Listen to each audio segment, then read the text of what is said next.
வணக்கம். தொல்காப்பியம் பொருளதிகாரம் களவியல் 95வது நூற்பா. அதில் உள்ள முதல் பகுதி பார்க்க போகிறோம். இதை ஒரு 3 பிரிவுகளாக பிரிக்கப்பட்டிருக்கு. ஏன்னா பெரிய நூற்பாவாகவோ சிறிய நூற்பாவாக இருந்தாலும் வரையறை கருதி 2 பகுதிகளாக இதில் நம்ம பார்க்கலாம். இது மொத்தம் 5 துறைகளை கொண்டதாக இருக்குது. இது என்னென்னா தலைமகன் கூற்று நிகழ்த்துகின்ற இடத்தை தான் சொல்லப்போகுது.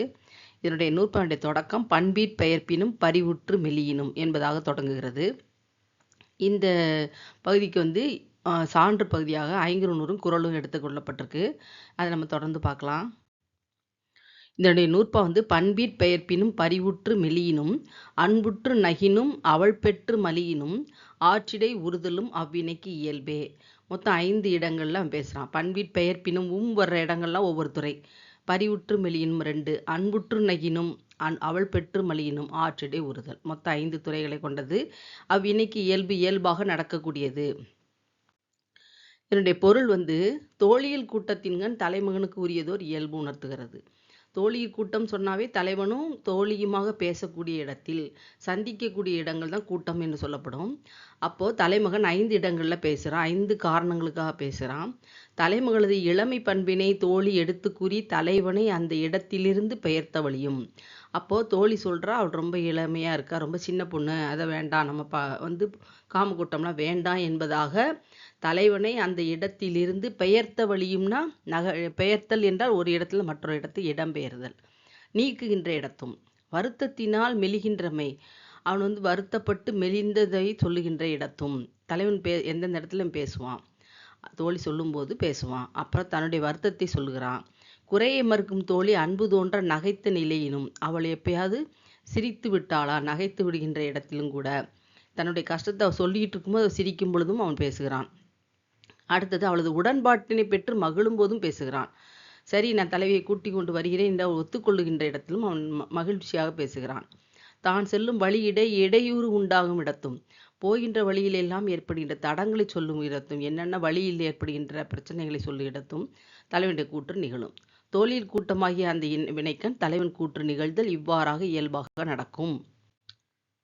அதில் முதல் 2 துறைகளை மட்டும் பார்க்கலாம். பண்பீற் பெயர்ப்பினும், தலைமகளுடைய இளமை பண்பு கூறி பெயர்த்த வழி தலைமகன் கூறியது. அவளுடைய இயல்பு, அவளுடைய இளமையாக இருக்கிறாள் என்று சொல்லிய விடத்து தலைமகன் சொல்கிறான். அப்போ 500 பாடலில் குன்றக்குறவன் காதல் மடமகள் வண்டுபடு கூந்தல் தன் தழை குடிச்சி வளையல் முளைவாள் எயிற்றல் இளையலாயினும் ஆரணங்கி நிலை என்பது 256வது பாடல். இதில் நம்மளுக்கு தேவையாக எப்படிப்பட்டவள் தலைவி என்பதாக சொல்லிட்டு வரும்போது, இளையல் என்றாலும் ஆரணங்கு இளையலை அப்படின்னு சொல்லும்போது, அவள் என்னை வருத்துகின்ற அணங்கு என்றால் வருத்துகின்ற ஒரு தெய்வத்தினுடைய பெயர் தான் அது ஆரணங்கு. இவள் வருத்தக்கூடியவளாக இருக்கிறாள் என்றாலும் இவள் இளமையாக இருந்தாலும் வருத்துகிறாள் என்பதை இந்த தொடருடைய பொருள். இது இந்த துறைக்கு பொருத்தமாக இருக்கு. 2வது துறை பரிவுற்று மெலியினும், பரிந்த உள்ளத்துடன் மெலிதல் உறுதலும். அந்த வழி தலைமகன் கூற்று நிகழும். அவ்வழி என்றால் அவ்விடத்து, வருத்தத்தினால் மெலிகின்றமை கூறிய விடத்து. எனக்கு அவளை பிரிந்த ஏற்படுகின்ற பிரிவு துயர் வருத்தம் இருக்கிறது, அதனால் மெலிந்தது நடக்கிறது. உள்ளத்தால் மெலிந்து விடுகிறான். பரிவுடைய உள்ளத்தனாய் மெலிதல் தான் பரிவுற்று மெலிதல். பரிவுடையன இரக்கமுடைய உள்ளத்தை உடையவனாக மெலிந்து போவதை சொல்கிறது. புணர்ந்து நீங்குகின்ற தலைவன் ஆற்றாது உருவனும், ஆற்றாது என்றால் தன்னால் பிரிவு துயரை பொறுக்க மாட்டாது, அதான் ஆற்றுறது, ஆற்றாமல் இருத்தல். ஆற்றி இருத்தல்னா பொறுத்திருத்தல். ஆற்றாது என்றால் பொறுக்க இயலவில்லை, என்னால் பிரிவு துயரை தாங்க இயலவில்லை என்று சொல்றது. அந்த இடத்தும் வரும் புணங்கண்டு குருவும், வரும் புணம் என்றால் புணம் என்றால் திணைப்புணம், அது வெற்றாக இருக்கிறது, யாருமே இல்லாமல் வெற்று புணமாக திணைப்புணம் இடம், அந்த இடம் காலியாக யாருமே இல்லாமல் இருக்கிறது. இற்செரிப்பு உறுப்பு ஆற்றானாய் கூறுவன். இற்செரிப்பு என்றால் தலைவியை வீட்டிற்குள் இல்லில் செரித்து விடுதல். அப்படின்னா இல் என்பது வீடு, இல் இரு என்று புணர்ச்சியில மாறும். செரித்தல் என்றால் அவளை வீட்டுக்குள் அடைத்து விடுகின்ற, பாதுகாப்பாக உள்ளே வைத்து விடுவார்கள். அந்த இடத்தில் அவளை பிரிவு தாங்காமல் ஆற்றானாக தாங்க முடியாதவனாக கூறுவனவும். தோழி இற்புணர்ச்சிக்கண் தன்னிலை கொழிய கூறியனவும். இந்த இடத்தில் தோழி என்னெல்லாம் பேசுகிறாளோ அப்பொழுது இவன் பேசுவான். இரவு குருவிக்கண் வருகின்றான் தலைவியை ஐயுற்று பாங்கற்கு கூறுவனவும். அப்போ இரவு குறியின் பகற்கு 2 நடக்கும். பகலில் சந்தித்தல், இரவில் சந்தித்தல். அப்பொழுதும் தலைவன் பேசுகின்ற இடங்கள். பிறவும், இது தவிரவும் வேறுபட வருவன எல்லாம் எங்கெல்லாம் வருமோ அதெல்லாம் கூட தலைவனுடைய கூற்று நிகழ்தல் இயல்பாக நடக்கும் என்று நச்சரித்திற்கான நீண்ட விளக்கத்தை சொல்றாரு. நம்ம சுருக்கமா பொருள் அதை எடுத்துக்கிறாந்தா, பரிந்த உள்ளத்துடன் மெலிந்தமை தனக்கு சொல்லுகின்ற தலைவனாக இருக்கிறான். அதுக்கு சான்று குறள்ல வந்து தொடலை குறுந்தொடி தந்தாள் மடலோடு மாலை உழக்கும் துயர். இது வந்து பரிமேலழகர் உரை. என்ன சொல்றாரு அப்படின்னா, இவ்வாற்றாமையும் மடலும் நுமக்கு எவ்வாறு வந்தன என்று கேட்கின்றவளுக்கு சொல்லுகின்றான். ஆற்றாமை என்றால் இந்த மாதிரி தாங்க முடியாமல் இருக்கின்ற இந்த பகுதியும் மடலும் உனக்கு எவ்வாறு கிடைத்தது என்று கேட்ட இடத்து அவள் பதில் சொல்வதாக இது அமைகிறது. மாலை உழக்கும் துயர் மடலோடு அப்படின்னா என்ன பொருள்? மாலை உழக்கும் துயர் மடலோடு குறள்லேருந்து தொடர் எடுத்துக்கிறோம். மாலை பொழுதின்கண் அனுபவிக்கின்ற துயரனையும் அதற்கு மருந்தாகிய மடலினையும் முன்பு நான் அறியவே இல்லை.